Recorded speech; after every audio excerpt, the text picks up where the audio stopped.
오늘 말씀을 통하여 여러분의 신앙과 여러분의 믿음이 어디를 향하여 가고 있는지,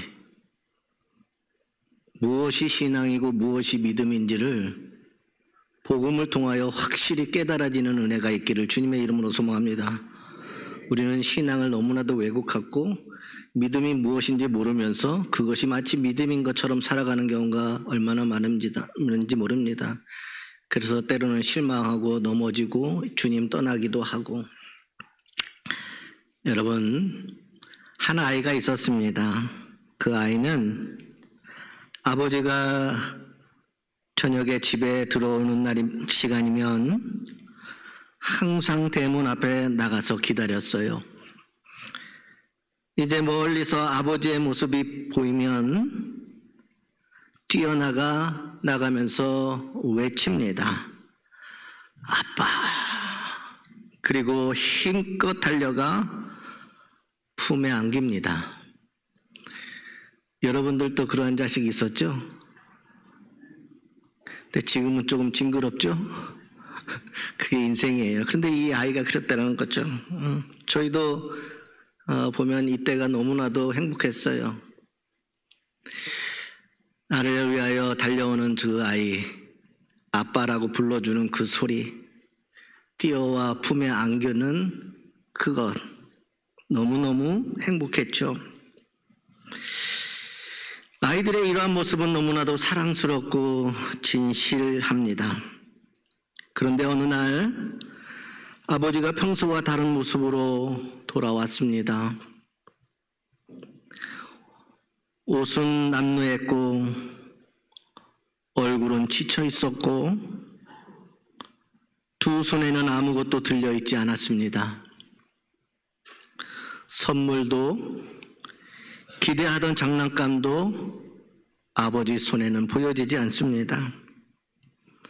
그때 아이는 아버지를 향하여 달려가던 발걸음을 멈춥니다. 그리고 이렇게 묻습니다. 아빠, 오늘은 왜 아무것도 없어요? 그 순간 아버지를 향한 기쁨은 서서히 기대가 무너지는 실망으로 바뀌기 시작을 합니다. 사랑하는 여러분, 이 이야기는 어쩌면 우리의 모습일 수 있습니다. 우리는 예수님을 너무너무 사랑한다라고 고백을 합니다. 그리고 주님을 기쁜 마음으로 맞이한다라고 고백을 합니다. 그러나 내 기대와 다를 때에도 여전히 그분을 기쁨으로 맞이하고 있습니까? 실은 오늘 제가 주제로 삼고 싶었던 부분이 이 부분이에요. 내 기대와 다를 때에도 여전히 그분을 사랑한다라고 고백할 수 있겠습니까? 여전히 그분을 기쁨으로 맞이하고 있습니까? 오늘 본문은 바로 이 질문을 우리에게 던지고 있습니다. 본문을 보면 첫 번째, 예수님에 대한 환영은 뜨거웠지만 예수님에 대한 이해는 부족했습니다.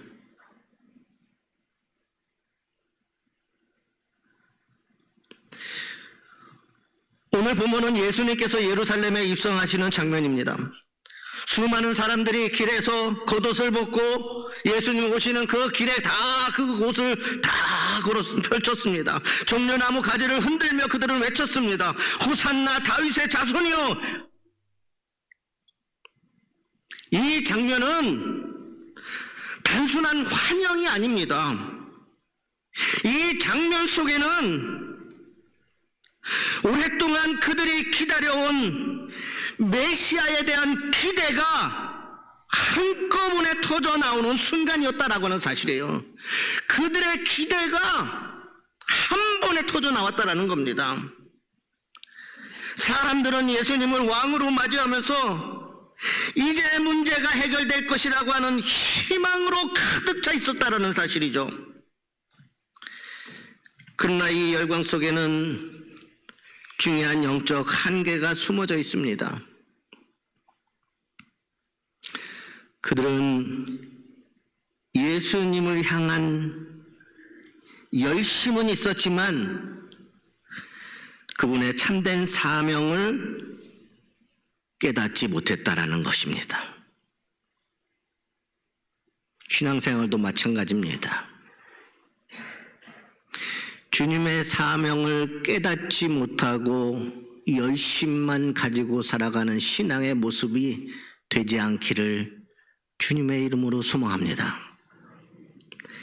여러분, 예수님을 향한 그 환영하는 그 많은 사람들, 그 무리들 열심히 예수님을 이름으로 외쳤지만 그분의 참된 사명을 깨닫지 못했어요. 무엇입니까? 나의 기대함만 가득 있었지 정작 주님이 주시고 이루시고자 하는 진짜 소중하고 중요한 것은 아무도 모르고 있었다라고 하는 사실입니다. 그들이 외친 호산나는 우리를 구원해달라고 하는 간절한 외침이었습니다.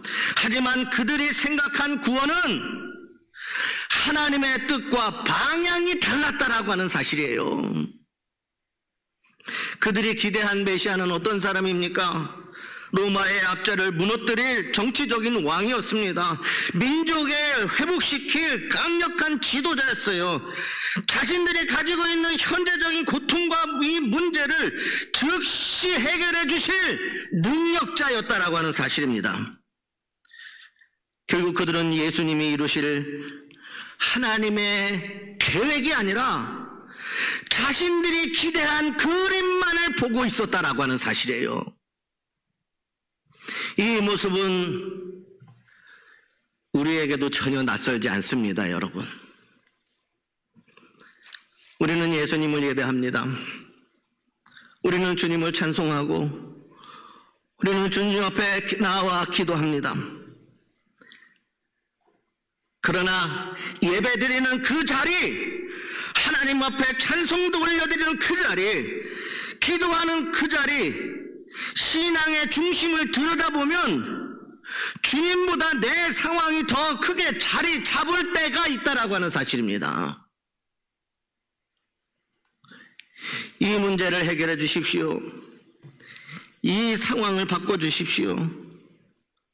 이러한 기도는 자연스러운 것입니다. 하나님은 우리의 필요를 아시는 분이기 때문입니다. 그러나 이것이 신앙의 중심이 될 때 문제가 된다는 거예요. 예수가 아닌 내 상황과 내 문제가 내 신앙의 중심이 되면 문제가 된다는 겁니다. 그 순간 우리의 신앙은 예수님을 따라가는 것이 아니라 예수님을 이용하려는 신앙으로 변질되기 때문이라는 겁니다. 여러분 한번 생각해 보세요. 오늘 종려주일이 수없이 많은 무리들이 예수님을 환영합니다. 주님이 오시는 걸 기대했고 사모했고 바랬어요. 그러나 여러분, 그들의 마음이, 그들의 신앙이 예수님을 따라가라고 했던 것일까요? 아니면 예수님을 이용하는 신앙이었을까요?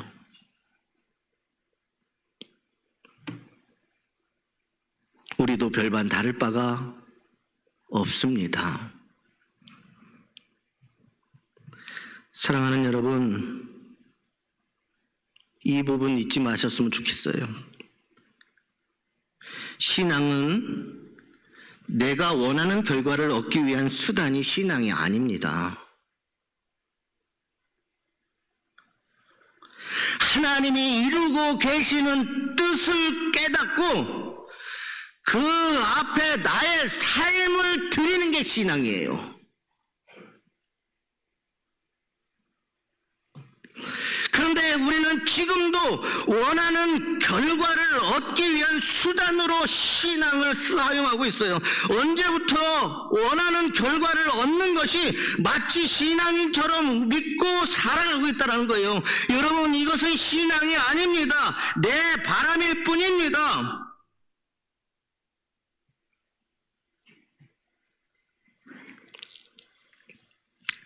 신앙은 하나님이 이루고 계시는 뜻을 깨닫고 그 앞에 나의 삶을 드리는 게 신앙이에요, 신앙.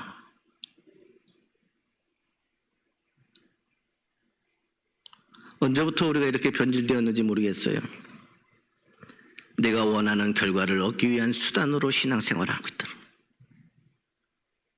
주님의 뜻이 나의 삶을 통하여 이루어지는 것과는 상관이 없이, 그건 신앙 아닙니다, 여러분. 우리는 여전히 자주 하나님께 물어요. 주님, 왜 꼭 이 길입니까? 왜 꼭 지금입니까? 그러나 하나님은 우리에게 길을 설명하기보다 그 길을 함께 걸어가도록 부르십니다. 하나님은 우리의 상황을 먼저 바꾸기보다 우리의 마음을 먼저 바꾸시고, 우리의 환경을 먼저 뒤집기보다 우리의 중심을 새롭게 하십니다. 그래서 신앙은 결과를 얻는 과정이 아니라 하나님의 뜻에 맞춰가는 여정인 거예요. 내 뜻이 이루어질 때가 아니라 하나님의 뜻이 이루어질 때 비로소 우리의 삶은 가장 바른 자리에 서게 된다라고 하는 사실입니다. 그러므로 여러분, 참된 믿음은 요구하는 믿음이 아니라 맡겨드리는 믿음이에요. 신앙과 믿음에 대해서 오늘 여러분 확실했으면 좋겠어요. 신앙은 내가 원하는 결과를 얻기 위한 수단이 결코 아니라는 거예요. 근데 그렇게 우리가 생각하고 신앙생활을 해요. 근데 그게 안 되어졌을 때 거기에 씌워놓는 거예요. 신앙은 그게 아닌 거예요. 나의 원하는 결과가 아니라 하나님의 뜻을 내가 깨닫고 내 삶을 주님 앞에 그 여정에 참여하는 게 신앙인 거예요. 주님을 같이 따라가는 겁니다. 그리고 여러분, 믿음이라고 하는 건 주여 믿습니다 이런 말의 고백이 아니에요. 참된 믿음은요, 믿음이 좋은 사람이 하나님 앞에 나가서 뭔가 요구하는 믿음이 아니라는 거예요. 여러분, 참된 믿음은 요구하는 믿음이 아니라 참된 믿음은 하나님께 맡겨드리는 믿음이에요. 맡기는 겁니다. 주님이 이렇게 해주시옵소서가 아니라 주님의 뜻이 이루어지도록 나를 사용하여 주시옵소서라고 하는 고백이 참된 믿음인 거예요. 이 고백이 우리 안에 깊어질 때에 우리는 더 이상 흔들리는 사람이 아니라 하나님의 뜻 위에 서는 사람이 되어지는 것입니다. 그 믿음 위에 참된 평안과 흔들리지 않는 은혜가 우리의 삶 가운데에 임하게 되어지는 겁니다. 맡겼을 때라는 거예요. 요구할 때라고 아니라는 겁니다. 여러분, 아브라함이 이삭을 바칠 때 하나님 앞에 요구하지 아니하고 그 아픔까지도 하나님 앞에 맡겨버렸다라고 하는 사실이에요. 요구하지 않았습니다. 이삭의 생명까지도 하나님 앞에 맡겨버렸어요. 이게 믿음인 거예요. 그리고 그 믿음의 결과는 하나님이 여호와 이레로 준비하셨다는 겁니다. 요셉이 팔려갈 때 형들에 의해서 죽을 고비가 있을 때에 열심히 살았지만 오해받고 감옥 가고, 그때에 요셉은 하나님 앞에 요구하는 그런 믿음이 아니었어요. 자신에게 일어나는 모든 인생을 하나님 앞에 맡겼다라는 겁니다. 맡기고 나니까 하나님이 요셉을 이끄신 거예요. 모세를 보십시오. 살인자였고 도망치는 자였어요. 아무것도 할 수 없는 그 자리에서 모세는 하나님 앞에 하나님 내가 이렇게 했는데 라고 요구하지 않았습니다. 내 이 절망의 상황에서 벗어나게 해주십시오 요구하는 믿음이 아니라 자신이 가야 될 인생을 하나님 앞에 맡겼을 때 하나님은 요셉을 이스라엘을 구원하는 도구로 사용하셨습니다. 베드로가 감옥에 있을 때, 매를 맞았을 때, 죽을 고비가 있을 때에 하나님 나를 죽이려고 하는 저자들을 물리쳐 주시옵소서 이렇게 요구하지 않았어요. 자신이 살아가야 될 이 모든 삶을 하나님 손에 맡겨버렸어요. 이게 믿음이라는 겁니다. 믿음은 요구가 아니라 믿음은 나의 전부를 하나님 앞에 맡기는 거예요. 생명을 달라 하여도 맡기는 거고 팔려가는 인생이 돼도 맡기는 거고 사망의 음침한 골짜기를 다닐 때에도 맡기는 겁니다. 그럴 때에 더 이상 세상 일들에 흔들리지 않는 사람이 되는 것입니다. 왜냐하면 맡겼을 때는 하나님 뜻 위에 서 있는 사람이 되었기 때문이라는 거예요.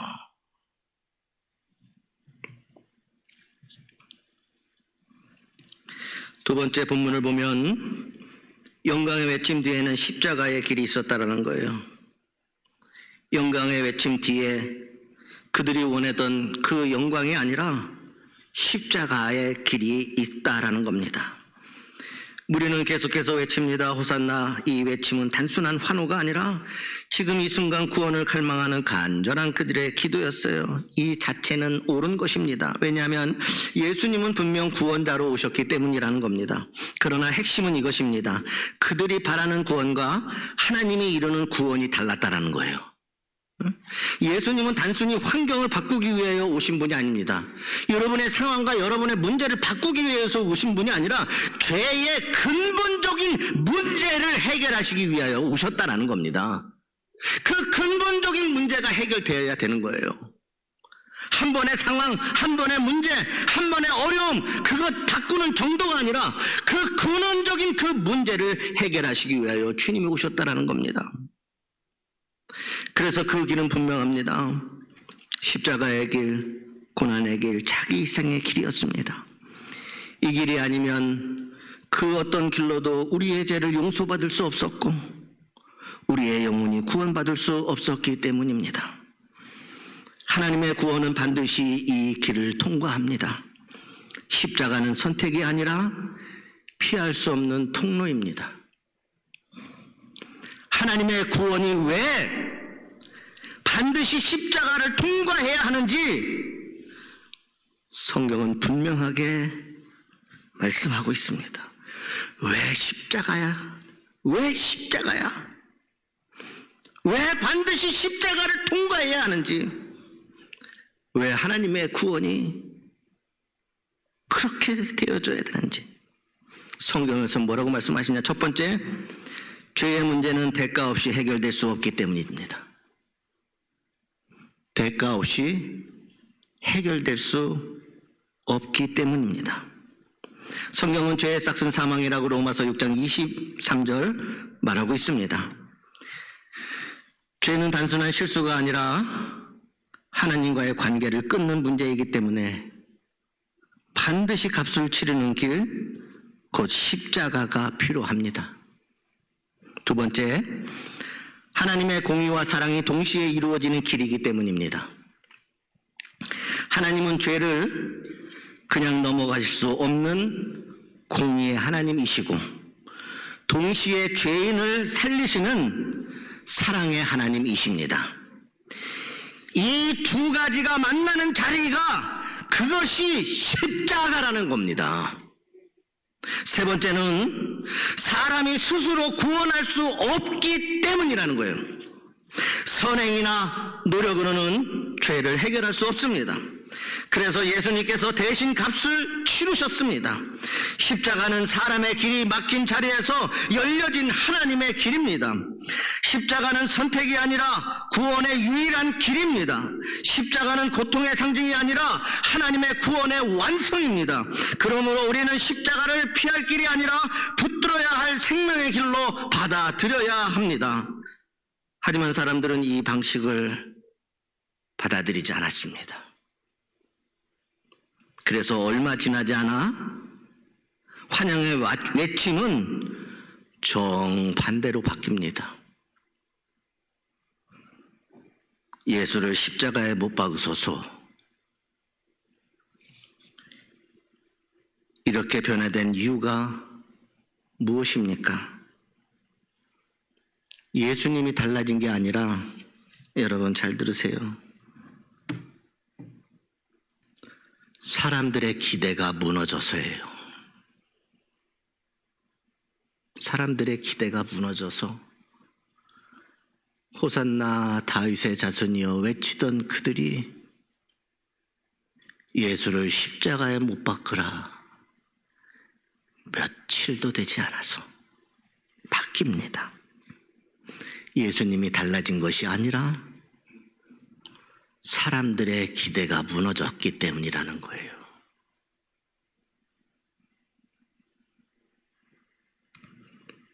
그래서 시험에 빠지는 사람들이 얼마나 많은지 몰라요. 예수님을 만나는 방법이 달랐다는 거예요. 여기서 중요한 교훈을 우리는 붙들어야 합니다. 나의 기대를 기준으로 세운 믿음은 흔들리지만 십자가 위에 세운 믿음은 끝까지 견딘다는 것입니다. 나의 기대를 기준으로 세운 믿음. 우리 그렇게 주님 만나지 않습니까? 그 믿음은 흔들립니다. 십자가 위에 세워진 믿음만이 끝까지 견딘다는 것입니다. 우리는 하나님께 빠른 응답을 원합니다. 분명한 해결을 원합니다. 그러나 하나님은 때로 십자가의 길로 우리를 인도하십니다. 왜입니까? 그 이유는 분명합니다.